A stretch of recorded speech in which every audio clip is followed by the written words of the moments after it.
The next step, he told me, is the prostate biopsy. Now, I had known this was going to happen and I had read things about it and I was awfully nervous about it.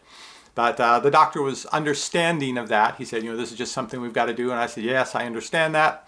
To do the prostate biopsy, they have to take hollow needles and insert them from the outside of you down there into the prostate so they can take like a core sample, sort of like they do with the ice in Greenland or the South Pole to analyze it. They jam that down there and pull out a chunk of ice. Well, they're going to pull out little chunks of prostate tissue, 12. So it's basically getting that hollow needle inserted 12 times, and they do it in different places in the prostate because they want to see how much of the prostate is cancerous, how much it might not be, and if there's, I don't know, they do examining of that actual tissue that they pull out.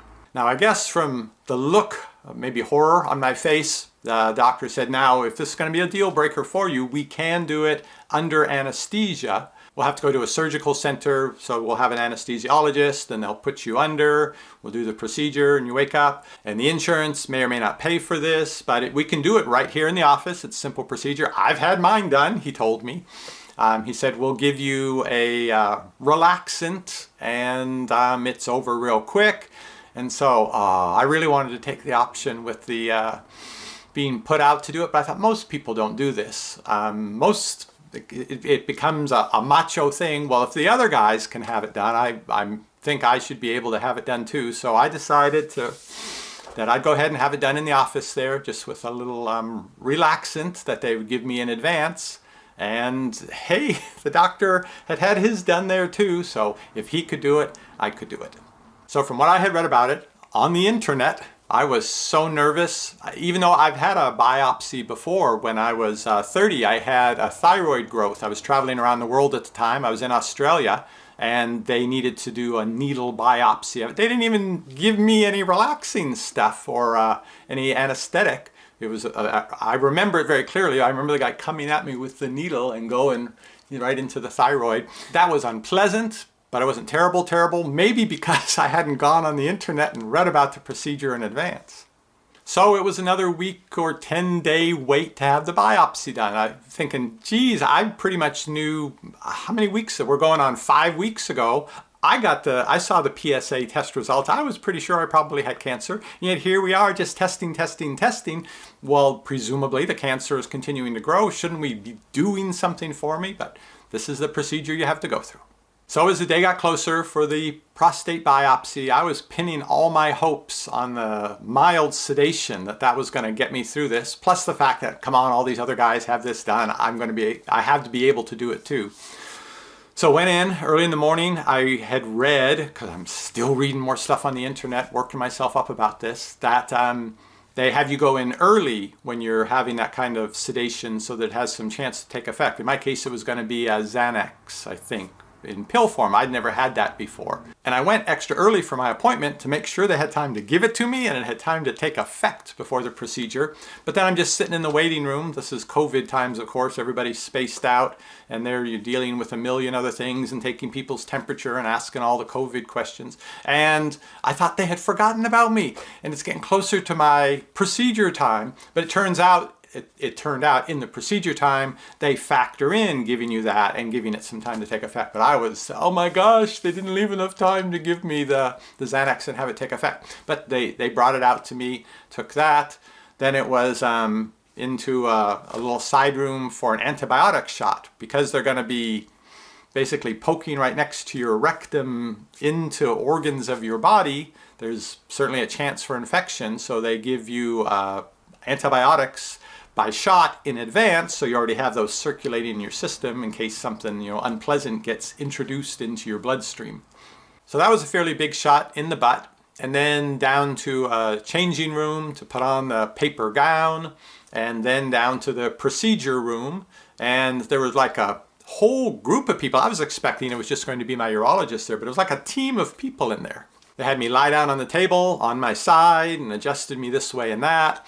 And then so they can know where they're aiming the biopsy needles, they do a transrectal ultrasound. So there is the ultrasound technician with the ultrasound machine, and they have to get the, I didn't see what it looked like, I'm glad I didn't look. Anyway, they have to get the ultrasound device right up next to the prostate. So they basically use a lot of lubrication, and they put it inside of you and get it so they can see what they're working with. And then, I don't remember what all the people were doing. The Xanax was finally taking some effect, which was good. And so it definitely helped. Did they do anesthesia? They must have done some anesthesia, right? Gee, I can't remember that. And I obviously didn't see what they were doing. It was all happening behind me. I'm guessing they must have given me some anesthesia, but okay, don't quote me on that. And I remember them taking the cores. I remember it wasn't nearly as bad as I was expecting it to be. I thought it was going to be, you know, life-changingly awful, and it was unpleasant, but it was uncomfortable because, you know, they announce what they're going to do, and you just kind of tighten up because you know they're going to stick another one in there. And I was counting as they did them for them to get all 12 done, and it went pretty fast. 10 minutes, less than 10 minutes, I think, of the unpleasantness. And then, as soon as they had gotten the last of it, I guess they took the ultrasound transceiver out, and they wheeled that whole machine out, and the whole group of, I don't know how many, 8 people or something, whew, they were all gone. They handed me like a roll of paper towels to clean all the lubricant stuff. And then, you know, here's your clothes. Go ahead and get dressed and go up front. So they got what they wanted. They all left. Because I was having the Xanax, I couldn't drive myself home. So my wife drove me to that appointment. And I came out I spaced out and stunned by everything that had happened and the drug-induced state I was in. So it wasn't terrible even afterwards. There was discomfort, but overall, I had made up in my mind the whole prostate biopsy procedure being 10 times worse than it actually was. But if you find out you have to go in for this procedure and they give you the option of the Xanax, definitely take it. After that, more waiting. Was it a week or so? I don't know. They have to send the stuff out and they have to culture the cells, because now they're actually determining not just that you have prostate cancer, but they can find out some details about the cancer. Is it a more aggressive, less aggressive? Of course, they can see how much of the prostate approximately has cancer in it. And so then I got the call that it was time to go in for that appointment. And they showed me the paper, which has a thing like a prostate, and it's divided up in a grid, and it has numbers in each of those, and it tells you, as I understand it, basically how cancerous each of those sections is. And in my case, I think it was most of the sections had a cancer, and I got a Gleason score of, was it 8 or 9? Anyway, not a very good score. It means it was a lot of cancer. The prostate was sort of chock-a-block with it.